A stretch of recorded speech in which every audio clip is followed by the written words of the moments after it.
You guys today, how much longer will this united front of the players union stay united as bills pile up, as cars get repossessed, as they begin to get kicked out of their apartment complexes?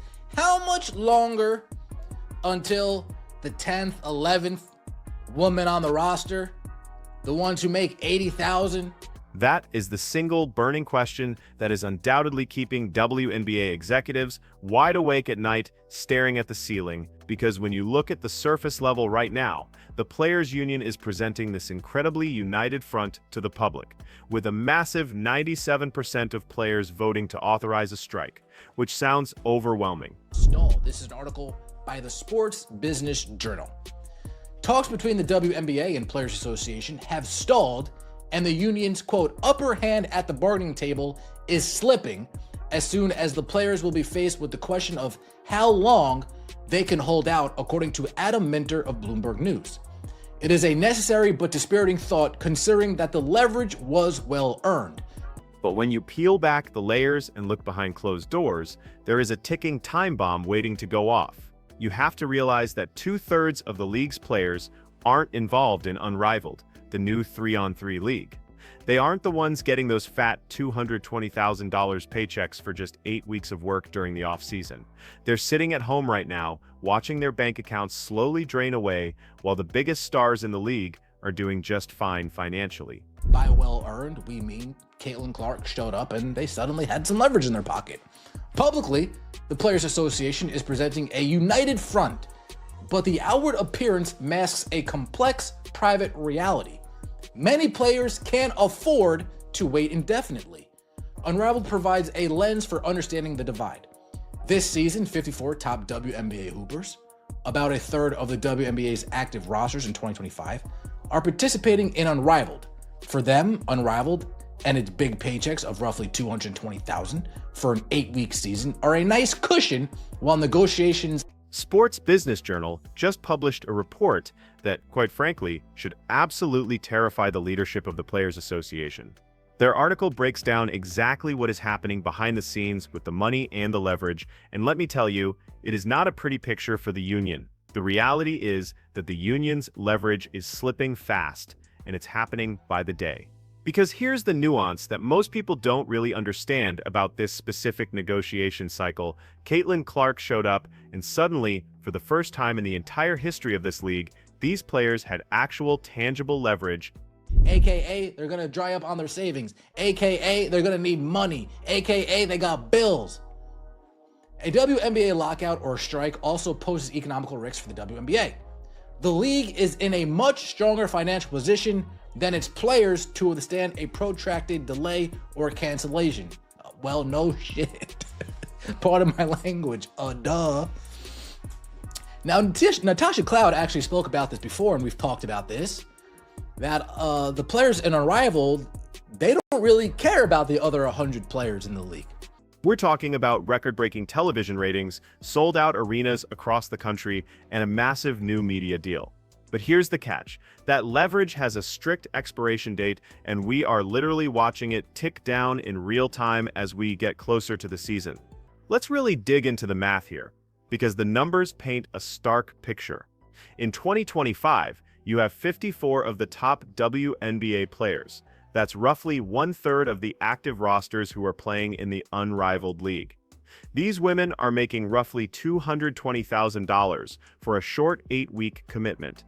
They just want to get paid all the money that they feel that they missed during the NIL era. That's what a lot of this is, along with ego. A lot of this is players that missed the NIL era, sees Caitlin Clark.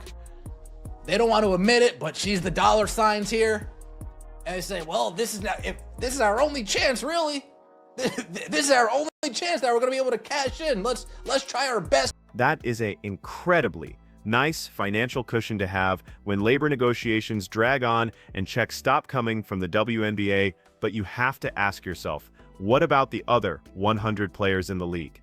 I'm talking about the ones who are making the base salary of around $80,000. I'm talking about the role players, the bench warmers who fight for minutes.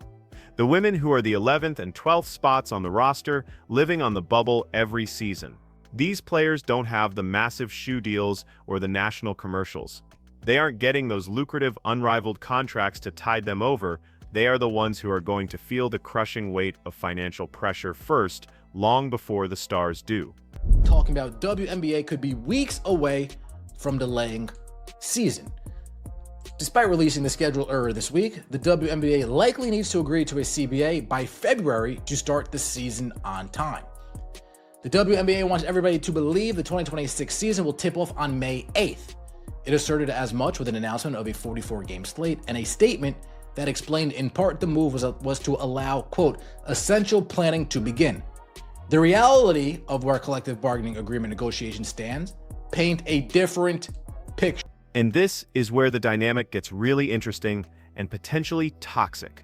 Natasha Cloud actually talked about this exact dynamic before things got this heated. The players in Unrivaled, and let's be brutally honest here, they don't really have to worry about the welfare of the other 100 players in the league in the short term. If there ends up being a lockout, the stars are going to be completely fine. They can just extend the Unrivaled season, play more games there, and make a little more money in that ecosystem. They can keep playing basketball, staying in shape, and earning checks. Everything remains comfortable for them. Meanwhile, the role players we talked about are facing a completely different, much harsher reality. Come on, Red. Maybe they'll get the point and send us something better. But remember, Breanna Stewart yesterday said, oh, they're starting to see the light at the end of the tunnel. How can you see the light at the end of the tunnel, you liar? Yeah, whatever. In that proposal, the union is seeking a 30% share of the league's gross revenue and a salary cap of $10.5 million. The league's latest proposal includes a max base salary of $1 million, which would increase to more than 1.3 with revenue share. The league's proposing roughly 70% of its net revenue over the span of the deal. The salary cap would be at $5 million in year one and would grow in tandem with the league's revenue. We're talking about bills piling up on the kitchen counter, car payments coming due with no money coming in, rent checks bouncing because the savings have run dry. At some point, human nature takes over, and that 97% unity figure starts to crack under the weight of financial necessity. Here's what a lot of this boiling tension actually comes down to: ego and missed opportunities. You have to remember that many of these veteran players missed out on the NIL era entirely. They watched college athletes start making millions of dollars while they were grinding overseas in Turkey or Russia for $70,000 a year just to survive. Then suddenly Caitlin Clark shows up, and for the first time, there is actual, real money flowing into the league's ecosystem. Best case scenario for free agency would be early March, and that's if the ink dries on a new CBA by early February, giving the WNBA the rest of the month to plan and conduct an expansion draft. Multiple league sources believe the best case scenario would be early March, given the ink dries by early February. We are about 2 weeks away from early February. February's in 7 days, 8 days. 2 weeks, we're sitting what, February 5th, February 6th?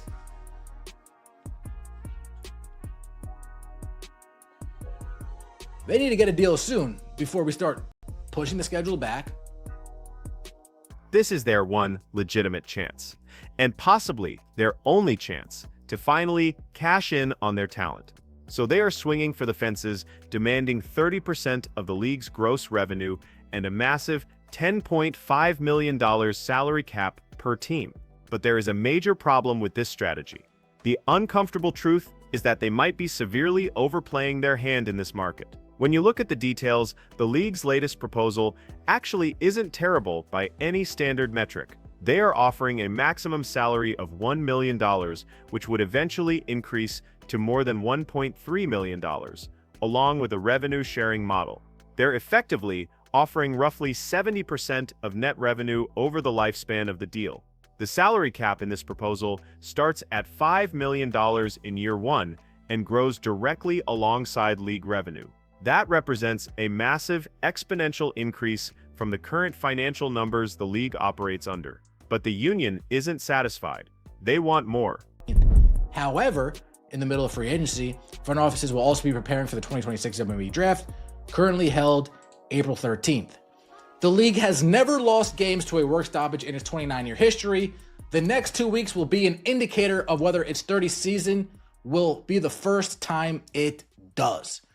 If the deal doesn't get done soon, might not be a lockout, there might not be a strike, but at the bare minimum, they're going to need to delay the season or start chopping some games off. Instead of a 44 game, it'll be a 38 game. They missed the first 6 games because they push it back 2 weeks. They mixed the first 10 games because they push it back a month. They are digging in their heels and demanding the split be based on gross revenue instead of net revenue, which is a fundamental accounting difference that could cost the league hundreds of millions of dollars it might not even have. Now, let's talk about what is actually at stake here if this deal doesn't get done. According to the reporting from Annie Costabile, the WNBA could be mere weeks away from officially delaying the start of the season, despite the fact that they released the schedule this week, promising 44 games starting May 8th. The reality behind closed doors tells a completely different, much darker story. As of January 23rd, the Players' Union was still sitting there waiting on a response from the league to a proposal they sent nearly a month ago. They sent it before Christmas, went through the holidays, went through New Year's, and here we are in late January dealing with total radio silence from the league office, and this is where Breanna Stewart's recent comments start looking a little questionable to me. Earlier, how much longer will that 97% of players that agreed with the strike dwindles to 90%, dwindles to 80%, dwindles to 65%? Might not be able to vote again. I doubt they can vote on that again. But the rumblings and the talk behind the scene, it'll get back to them. And they'll say, damn, we're not really united anymore. These girls fractured and they don't agree with it anymore. And they're kind of starving and they need to pay for this and she needs to pay for that. And let me know what you guys think in the comment section below. I appreciate all the support. She said publicly yesterday that they are starting to see the light at the end of the tunnel. But I have to ask, how can you possibly see light at the end of the tunnel when the league hasn't even responded to your last proposal in over a month? That doesn't sound like progress to me. That sounds like a stalemate. Meanwhile, general managers across the league are still completely in the dark about the rules for the upcoming expansion draft. The Toronto Tempo and the Portland Fire need to know how to build their rosters, but they can't plan a single thing without a collective bargaining agreement in place.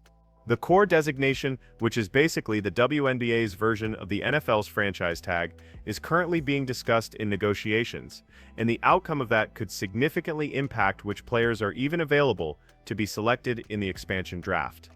Multiple league sources believe that the absolute best-case scenario for free agency would be a start in early March, but that timeline only works if the ink dries on a new CBA by early February. We are literally 7 days away from February right now. That gives them maybe 2 weeks to reach a complex deal, finalize all the legal language, and get everything signed. Then after that, they would need the rest of February to actually plan and conduct an expansion draft. In a typical year, free agency begins in early January, and major signings are wrapped up by early February. We are currently severely dangerously behind that standard timeline. Training camp is scheduled to start April 19th. The draft is set for April 13th.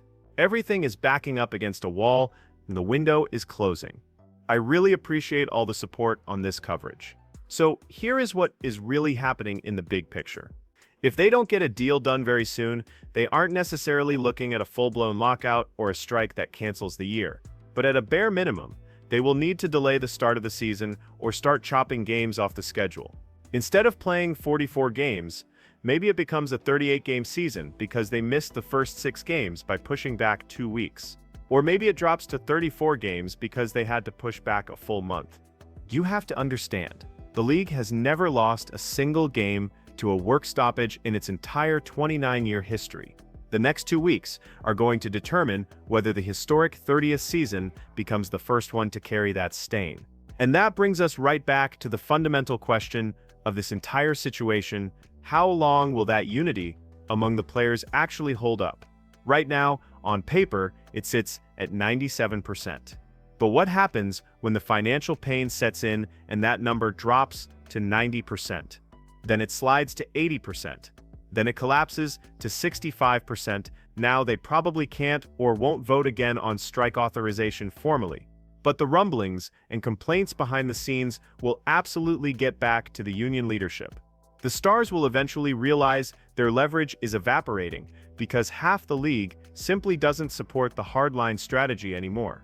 Think about the impossible position this puts those role players in. They are being asked to sacrifice their immediate financial security so that superstars like Breanna Stewart and Nneka Ogwumike can negotiate for maximum salaries that the role players will never, ever see. The new CBA could increase base salaries from $80,000 to $250,000. That is life-changing money for a 12th woman on the roster. But that raise only happens if there is actually a season to play. If they strike or get locked out, that money disappears into thin air. But you know what doesn't disappear? Their rent. Their car payments don't disappear. Their student loan payments don't disappear. The players in Unrivaled, however, can afford to wait this out. They are making more money in 8 weeks of 3-on-3 basketball than most WNBA players make in an entire full season of professional play. They can easily extend their season, keep collecting those checks, and treat this whole negotiation like a minor inconvenience. But for everyone else, this is their actual livelihood. This is exactly how they pay their bills and survive.